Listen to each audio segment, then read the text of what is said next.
प्रिय साथियों नमस्कार। मैं संजू कुमारी सरोज आप सभी का सरोज संपदा चैनल पर सहृदय स्वागत करती हूँ। इस सेशन में हम सब नेट जेआरएफ दिसंबर 24 की तैयारी के तहत paper 2 education top 25 previous year questions revision फटाफट के अंतर्गत जो आपको यूजीसी नेट जेआरएफ 2024 के लिए महत्वपूर्ण सेशन साबित होगा। सेशन पर नए हैं तो सपोर्ट, लाइक, कमेंट, शेयर करें जिससे एक दूसरे का हौसला अफजाई हो सके और आत्मविश्वास के साथ शेयर साझा करते रहें। ज़्यादा देर न करते हुए प्रश्न की ओर चला जाए। प्रश्न हमारा है 1 नंबर पे, एक शिक्षक आइस क्यूब को आइस कोन में बदलने का उदाहरण देते हुए परिवर्तन के मॉडल के बारे में व्याख्या करता है।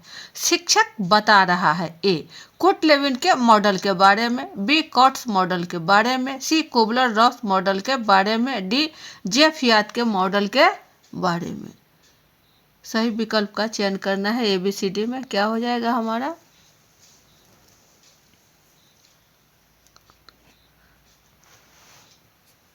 तो यह जो परिवर्तन है वह आपका कुट लेविन महोदय का है।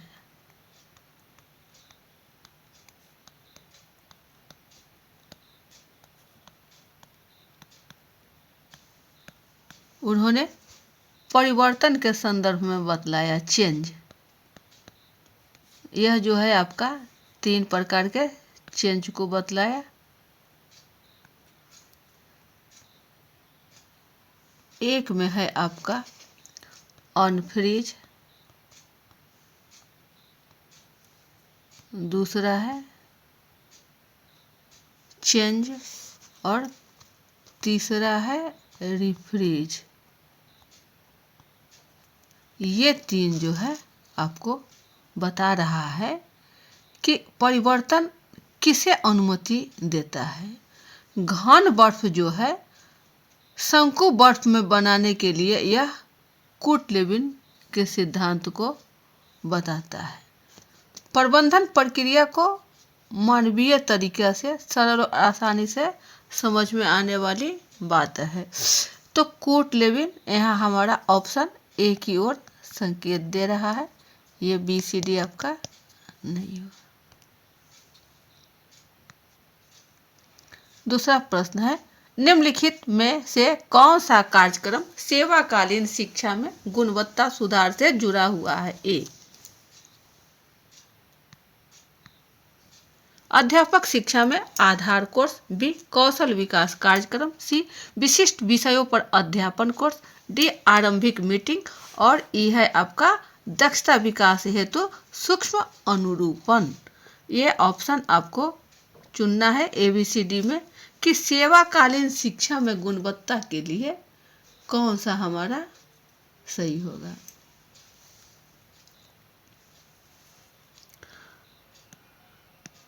तो सेवाकालीन के लिए विशेष रूप से पेशेवर कौशल,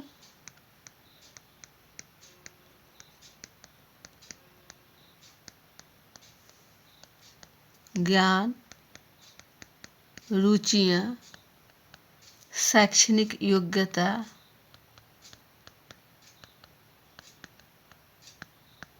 ये सब जो है आपको महत्वपूर्ण है, जो राष्ट्रीय विकास के लक्ष्य एवं कार्यक्रम को उद्धृत करता है।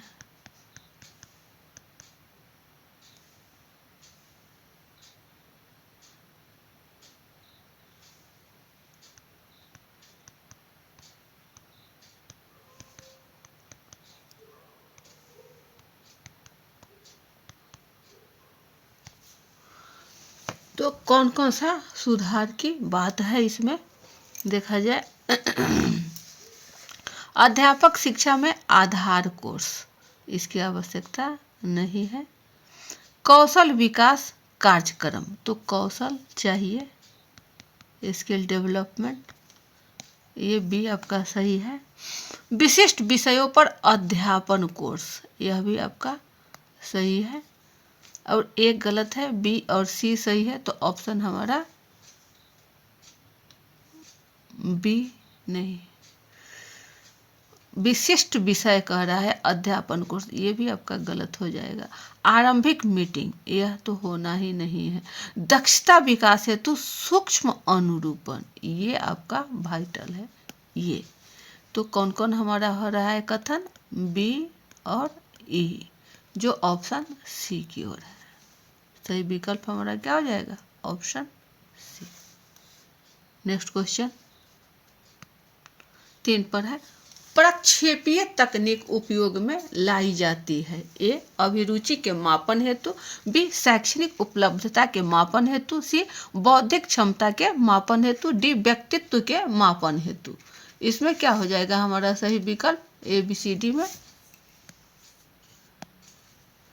तो प्रक्षेपीय, जैसा कि बोलने से ही पता चलता है कि कहीं कुछ वर्क किया जा रहा है जिसमें प्रक्षेप हो रहा है। तो यह जो प्रक्षेप विधि है वह आपको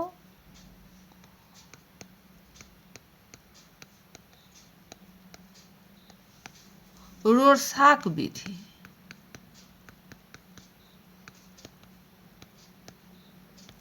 दूसरा है आपका टीएटी विधि, और तीसरा है टॉमकिंस हॉर्न चित्र व्यवस्था टेस्ट। यह जो है आपको किया जाता है। तो सर्वप्रथम यह जो है हार्वर्ड विश्वविद्यालय में, हार्वर्ड यूनिवर्सिटी में जो अमेरिका में है, 1938 में मॉर्गन के साथ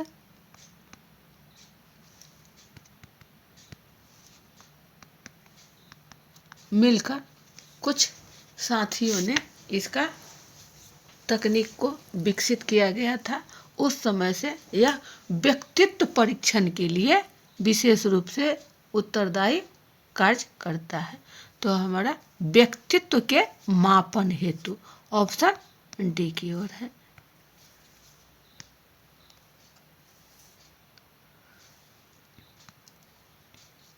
4 नंबर पे है, नीचे 2 कथन दिए गए हैं। कथन 1, आकलन विद्यार्थियों के अधिगम के बारे में जानकारी प्राप्त करने, सूचना एकत्रित करने और उसकी व्याख्या करने की एक व्यवस्थित प्रक्रिया है। कथन 2 है, आकलन के परिणामों को आवश्यक रूप से स्पष्ट और पारदर्शी तरीके से सूचित किया जाना चाहिए।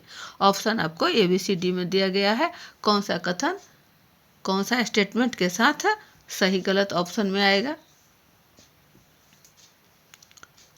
आकलन यानी असेसमेंट, विद्यार्थियों के अधिगम के बारे में जानकारी प्राप्त करना, सूचित करना, उसकी व्याख्या करने की एक व्यवस्थित प्रक्रिया है। सही है। आकलन के परिणाम को आवश्यक रूप से स्पष्ट और पारदर्शी तरीके से सूचित किया जाना चाहिए। यह भी सही। दोनों कथन सही है, नो डाउट हियर। तो अब हमारा क्या हो जाएगा, ऑप्शन ए की ओर है। Both statement 1 and statement 2 are true. Next question 5 पर, निम्नलिखित में से कौन सी तकनीक गैर संभाव्यता न्यायादर्श के अंतर्गत नहीं आती है।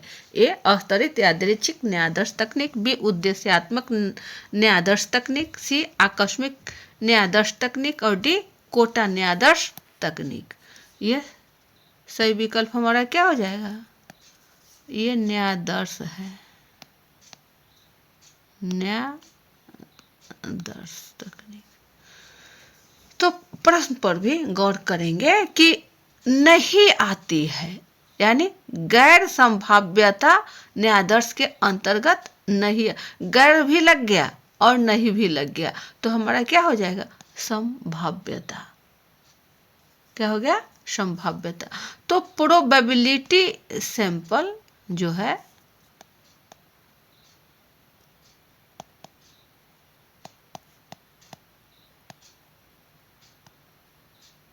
ये आपको 4 प्रकार के हैं।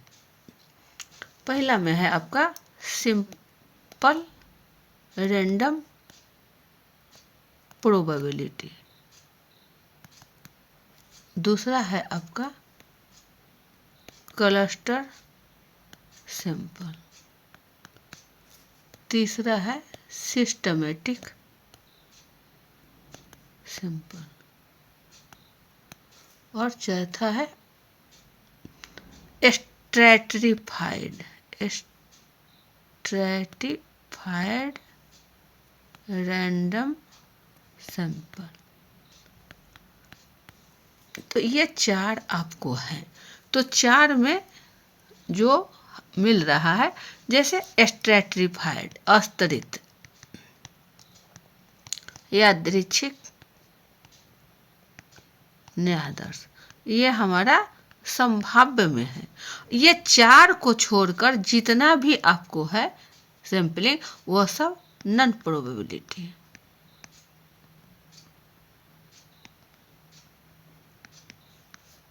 ये असंभाव्य,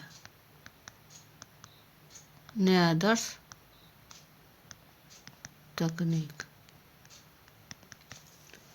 तो हमारा क्या हो रहा है? ऑप्शन ए की ओर है,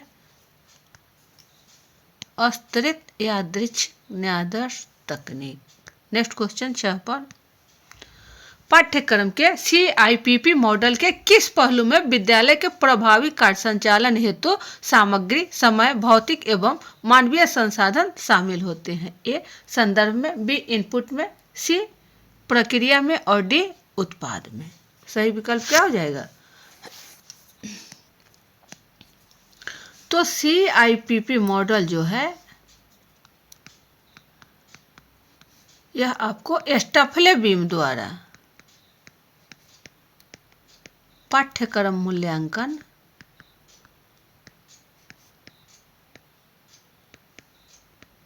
का एक मूल्यांकन मॉडल है। इसमें 4 हैं। CIPP, सी है आपका कंटेक्स्ट, इनपुट, और पी प्रोसेस, और दूसरा पी है आपका प्रोडक्ट। यही है।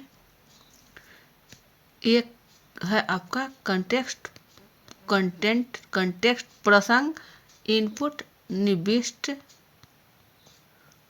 प्रोसेस प्रक्रिया, और प्रोडक्ट है उत्पाद। तो यही प्रसंग कहा जाए या इसको संदर्भ भी बोलते हैं। तो CIPP मॉडल जो है यह 1983 में स्टफले बीम द्वारा पाठ्यक्रम मूल्यांकन के लिए किया गया था। तो कौन कौन सा इसमें है और कौन सा नहीं है, यही ना। तो संदर्भ है, प्रक्रिया है, उत्पाद है। संदर्भ, प्रक्रिया और उत्पाद, निविष्ट नहीं, इनपुट में। तो क्या हो जाएगा हमारा? इनपुट। Option B.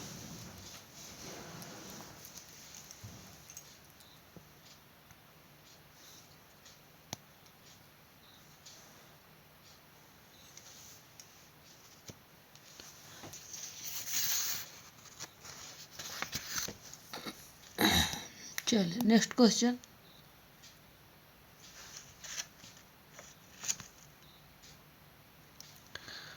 सात नंबर पर है, डाही गार्ड और कांजी 2002 द्वारा प्रस्तावित पूर्ण गुणवत्ता प्रबंधन के निम्नलिखित चरणों को क्रमानुसार व्यवस्थित करें।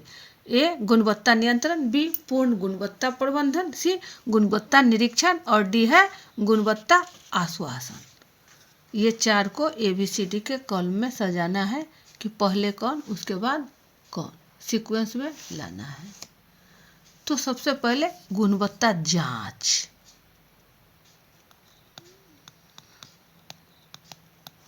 गुणवत्ता के संदर्भ में है, तो पहला हमारा क्या आ जाएगा? 1 नंबर पर गुणवत्ता जांच।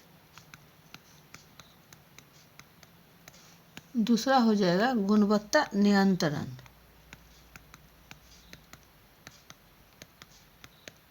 और तीसरा गुणवत्ता आश्वासन।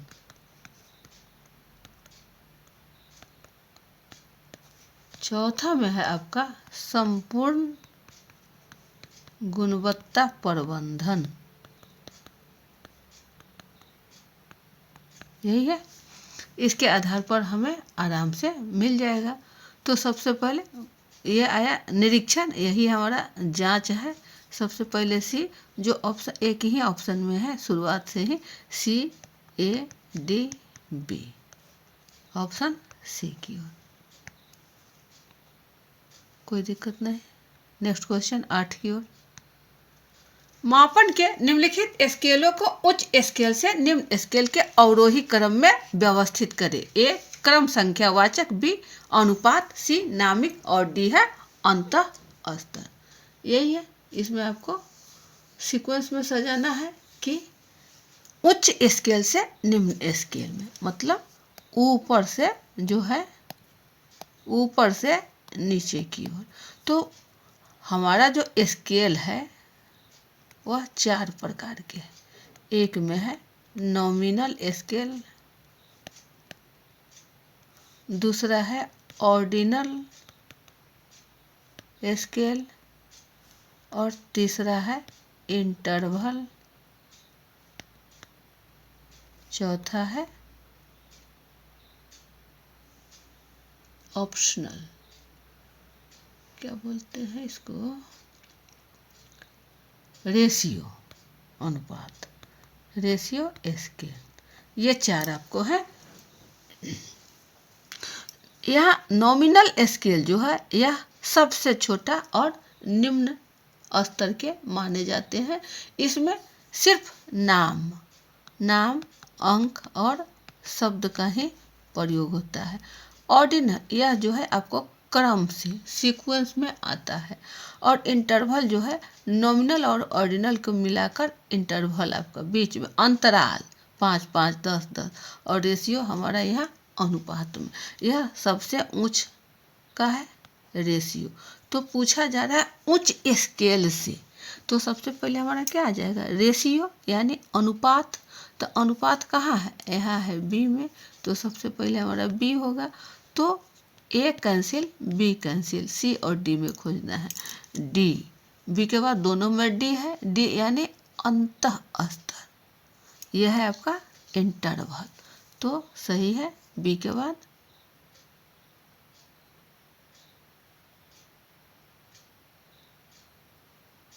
बी के बाद डी सही है। चले, उसके बाद आपका आ रहा है क्रम संख्या यानी ए, और सबसे अंत में आ जाएगा आपका नॉमिनल यानी सी, नामिक B D A C, option C की ओर है।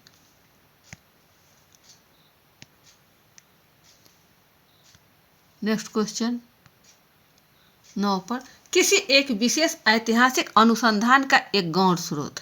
ए हमेशा समस्त ऐतिहासिक अनुसंधान हेतु गौण स्रोत ही होगा। बी हमेशा अन्य समस्त ऐतिहासिक अनुसंधान हेतु प्राथमिक स्रोत ही होगा। सी अन्य किसी ऐतिहासिक अनुसंधान हेतु प्राथमिक स्रोत हो सकता है। डी अन्य किसी भी ऐतिहासिक अनुसंधान में स्रोत के रूप में प्रयोग नहीं किया जा सकता।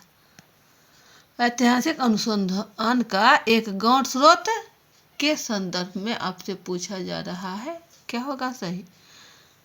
तो अन्य किसी ऐतिहासिक अनुसंधान हेतु यह एक प्राथमिक स्रोत हो सकता है, ऑप्शन हमारा सी होगा।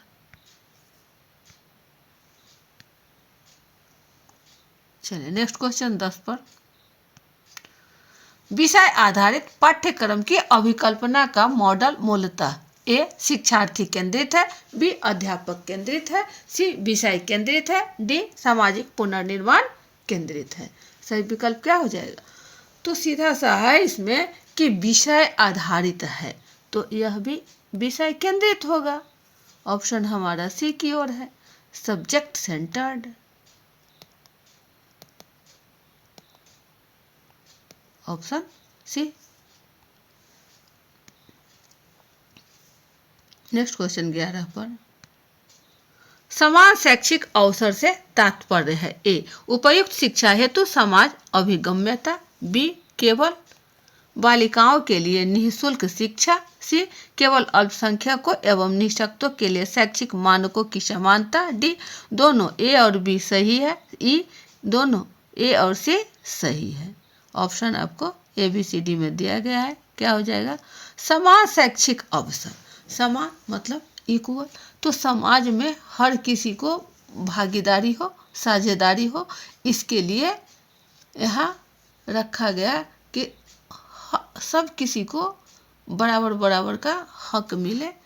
तो यहाँ आपका समान मतलब समाज में सब किसी को एक तबका के रूप में हो। तो उपयुक्त शिक्षा हेतु समाज अभिगम्यता सही है। बी कह रहा है केवल बालिकाओं के लिए निःशुल्क। तो यहाँ देखा जाए कि केवल बालिका ही पढ़ेगी, बालक कहाँ जाएंगे, तो बी कहीं ना कहीं हमारा गलत हो रहा है। जब बी हमारा गलत हो रहा है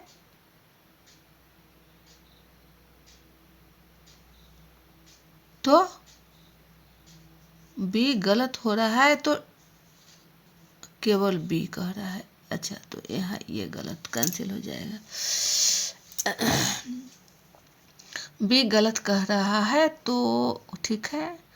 और केवल अल्पसंख्यकों एवं निःशक्तों के लिए शैक्षिक मानकों की समानता। यहाँ भी सवाल सीधा सा है कि केवल, तो केवल अल्पसंख्यक और कहाँ लोग जाएंगे, हिंदू कहाँ जाएंगे, सिख कहाँ जाएंगे, ईसाई कहाँ जाएंगे, इसलिए यह भी ऑप्शन कहीं ना कहीं हमें गलत लग रहा है।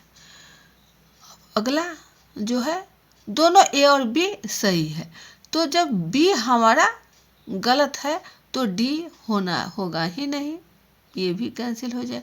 ए और सी सही है, ए सही है लेकिन सी यहाँ स्पष्ट गलत है, कितना उलझन में है। तो हमारा सही क्या हो रहा है, सिर्फ ए, ओनली ए, यानी उपयुक्त शिक्षा हेतु समाज अभिगम्यता, ऑप्शन ए की ओर। चलिए नेक्स्ट क्वेश्चन 12 पर है।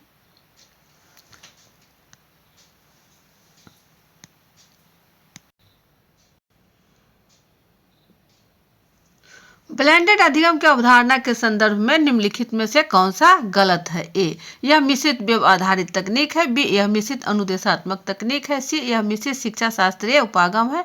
डी, यह छात्रों के असाइनमेंट से संबंधित है। तो सही विकल्प हमारा क्या हो जाएगा, यह छात्रों के असाइनमेंट से संबंधित है।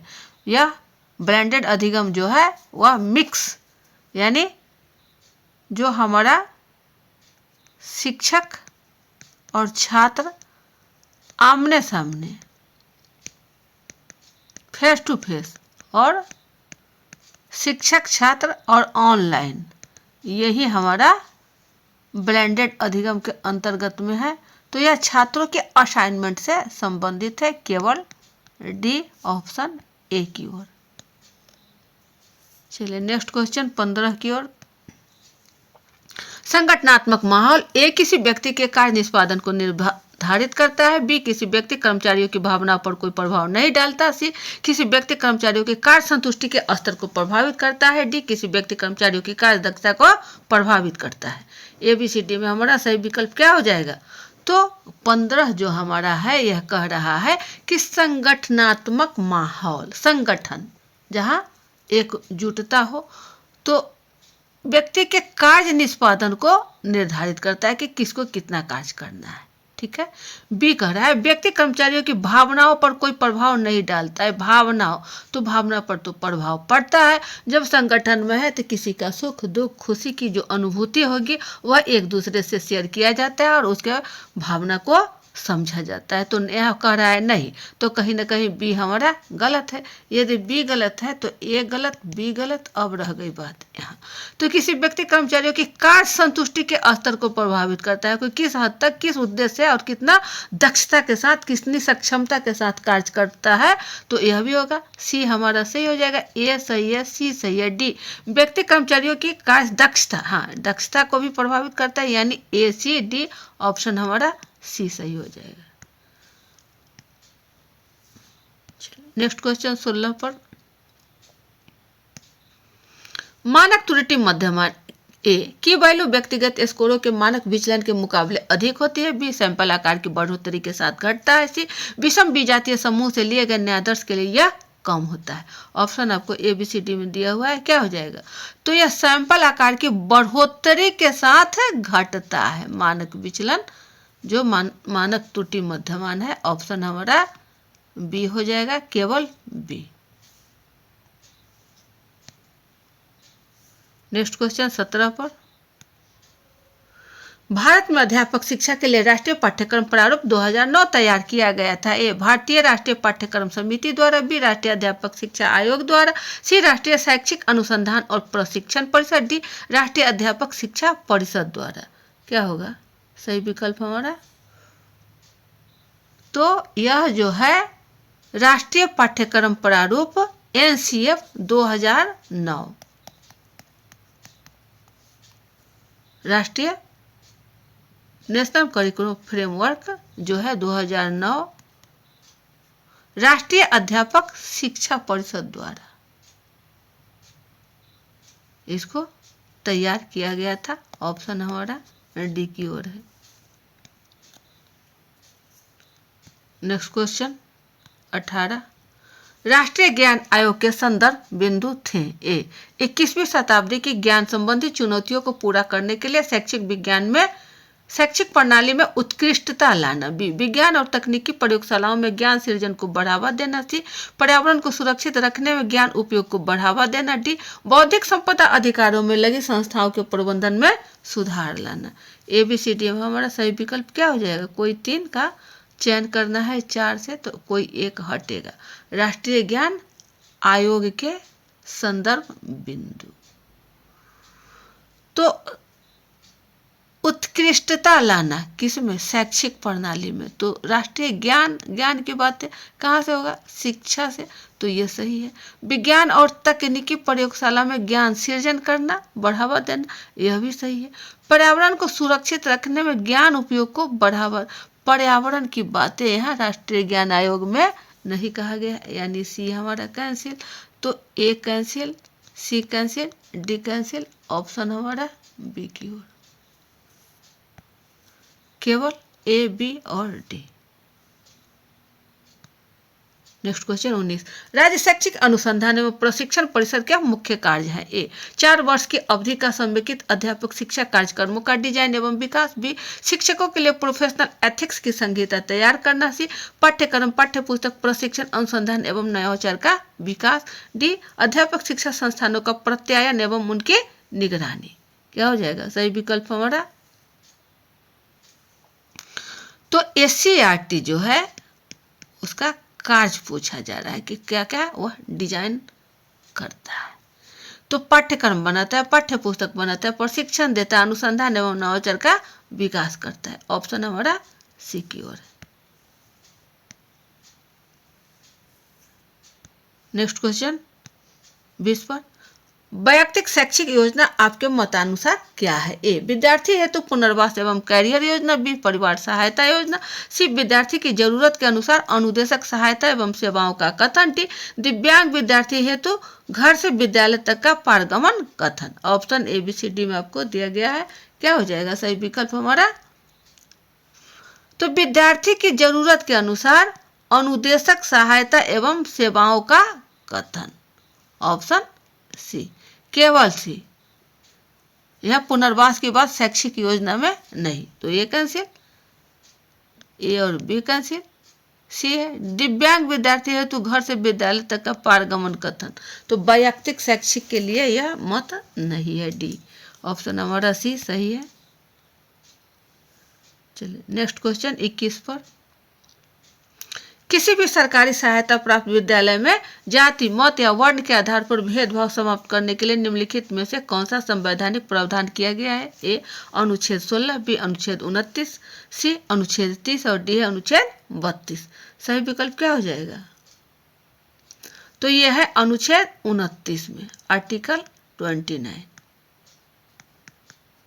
जिसमें जाति, मत या वर्ण के रूप में किसी भी प्रकार का भेदभाव नहीं हो।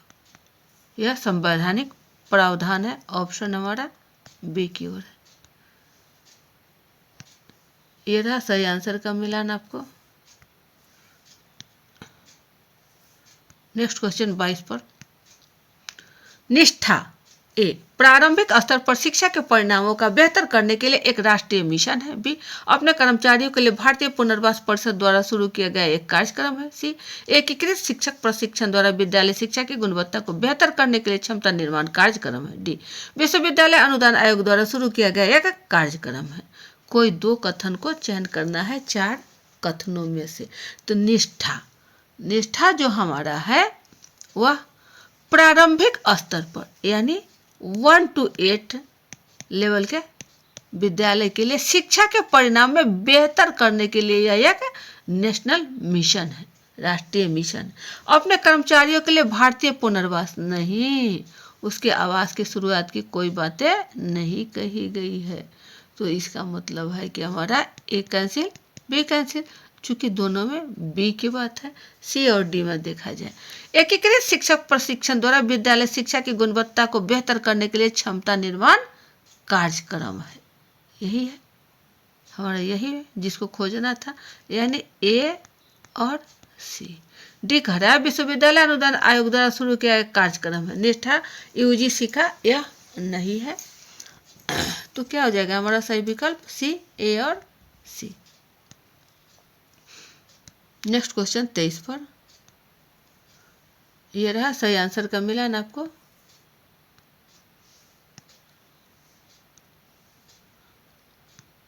चौबीस में है 23, दक्षता आधारित आकलन असेसमेंट। ए, पाठ्यक्रम की समाप्ति पूर्ण होने के तुरंत बाद किया जाना चाहिए। बी, को आकलन किए जाने वाले भागों पहलुओं को अपने कार्यक्षेत्र में लेना चाहिए। सी, में विभिन्न उपकरण उपागम के इस्तेमाल के संदर्भ में लचीलेपन की मांग नहीं करना। डी, सही और वस्तुनिष्ठ होना। आपको दिया गया है, सही विकल्प चयन करना है एबीसीडी में, कौन सा हमारा सही होगा। तो यह लचीलेपन की बातें जो है असाइनमेंट में, उसमें भी कॉम्पिटेंसी बेस्ड असेसमेंट, तो यह फ्लेक्सिबिलिटी नहीं होनी चाहिए, फ्लेक्सिबिलिटी नहीं होनी चाहिए, यानी सी नहीं। तो C A cancel, B cancel, A B और डी देखा जाए सही और वस्तुनिष्ठ होना चाहिए, सही है, जिससे पता चल सके उसमें क्या क्वालिटी है। ऑप्शन सी की ओर दक्षता आधारित है। आंसर का मिलान देख लिया जाए वही, हाँ है ए बी और डी। नेक्स्ट क्वेश्चन 24, निम्नलिखित में से कौन सा मिश्रित पद्धति अनुसंधान अध्ययन के उदाहरण द्वारा सर्वश्रेष्ठ ढंग से दर्शाता है। ए, साहिल पारगमित विद्यार्थियों के अपने अध्ययन में साक्षात्कार एवं अवलोकन करता है। बी, रेखा पारगमन के संबंध में माता पिता और उनके बच्चों का साक्षात्कार लेती है। सी, समीर जिले एवं कक्षा के ग्रेडों से सफल पारगमन वालों की प्रतिशतता को देखता है। डी, रेशमा अवलोकन करती है और कक्षा ग्रेडों के साथ अपने निष्कर्ष को संपूरक करती है। यही हमारा सही विकल्प क्या होगा एबीसीडी में। तो मिश्रित पद्धति यानी दो पद्धतियों का अनुसंधान अध्ययन के सर्वश्रेष्ठ ढंग को क्या दर्शाता है। तो रेशमा जो है वह अवलोकन करती है, क्या करती है, कक्षा ग्रेडों के साथ कि कक्षा में कितने ग्रेड है तथा अपने निष्कर्ष को संपूरक करती है। ऑप्शन हमारा डी। नेक्स्ट क्वेश्चन, ये रहा सही आंसर का मिला।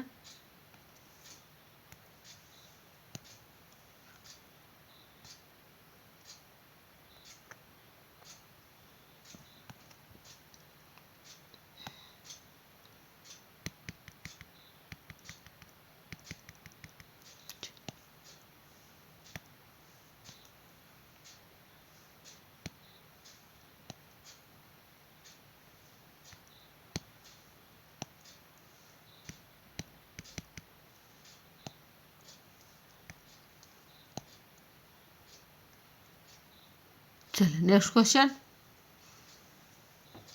25, किसी एक व्यक्ति विशेष ऐतिहासिक अनुसंधान का एक गौण स्रोत।